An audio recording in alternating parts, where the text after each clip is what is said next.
Hi everyone, and welcome back to my channel. My name is Bibi, and this is Brielle, my daughter.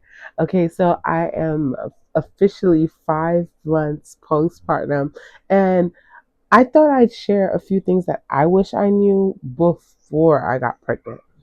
Now, if you haven't heard my testimony already, I really wanted to get pregnant, so she's definitely not an accident baby, more so of a miracle baby. And I didn't think of most of these things prior to getting pregnant, prior to giving birth. So here's what I wish I knew.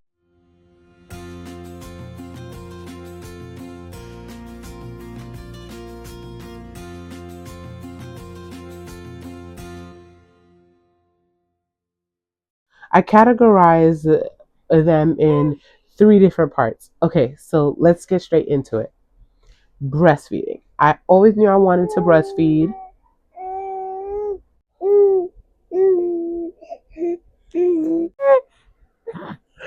I always knew I wanted to breastfeed, but didn't know what would come with it. So, starting off, breastfeeding makes you hungry. Now, I know while you're pregnant, you are very hungry, but when you're breastfeeding, like you're starving. Okay, so breastfeeding really makes you hungry. I did not know that. Second thing, body odor. Oh my goodness. I use whole body deodorant, and I've never suffered or never dealt with body odor all my life. A simple shower and regular hygienic things would do, but now it is a must for a whole body deodorant to be a part of my hygienic routine. Three, when you first start breastfeeding after birth, your uterus still contracts. So you're done giving birth, everything has come out, the placenta has come out, and yes, you still are having contractions. You're still having contractions as you're breastfeeding, which you can imagine is one of the most painful things. Number four, breast milk solves everything. Literally. She has a scratch on her face, breast milk. She has baby acne, breast milk. Um, Cradle cap, breast milk. Anything you can think of that's wrong with your baby, breast milk really does solve everything. Second portion, newborns.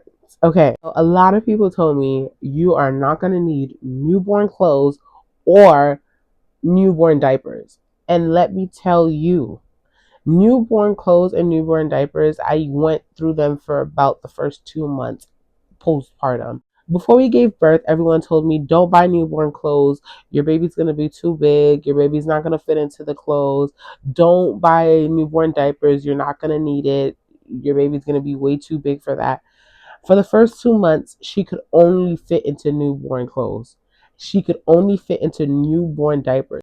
The outfit that she had on to come home from the hospital was a newborn outfit. I'll insert a photo here, and it was still too big for her. So trust your ultrasound doctors and trust the weight that they give you, because that will kind of help you target whether or not you need newborn clothes, because she was a full term baby born under 6 pounds.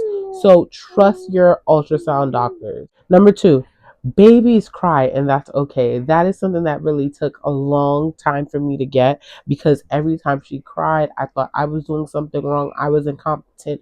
I had to be doing something wrong. But that is her way of communication, crying. Okay, so babies cry, that's okay. You just try to find the solution and help them to stop crying. Days are short and nights are long. We first got home with Brielle, days were so short and I barely saw the sunlight because I was constantly trying to take naps during the day, because that's when my husband was home, and the nights were so long. So my nights turned into days and my days turned into nights, because that was her sleep schedule. In the beginning, it's not really routine based, it's all over the place, but trust me, it'll get better. Number four, learn as you go. No one knows your baby more than you do. You will learn your baby's rhythm, what your baby likes, what your baby doesn't like. So trust your mom's gut and trust that you know your baby, and there will be a routine in place after a while. It will take some time, but the routine will come and you will get comfortable with your child. Oh my goodness, this one is major. Parenting is full time. Okay, so I thought that I'd be able to do so many things while I'm at home during this postpartum journey. I would be able to do so many things because it would be like I have free time. Parenting is full time. It is more than a 40-hour shift, clock in and clock out. There is no clocking out. This is a full time job. It consumes your entire world, your entire day, your entire life. Okay, so everything else is supplementary. Meaning, if you are doing something else, if you're doing your hair, if you're cleaning, whatever it is, if you're going to work, all of those things become number two and not number one. Is postpartum emotions. Number one, postpartum depression. It will come. It will come in different forms. It may sneak up in waves.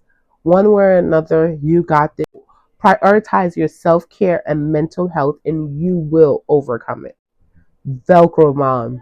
You become so attached to your child, to your baby, and it's unexplainable. There's this attachment, there's this drive. It's like whether or not you're near the baby or not, you become so attached, especially when you're breastfeeding. Even when you're not near your baby, your breast will start to milk. Like, there's so many different things that really display the attachment that you grow to your baby.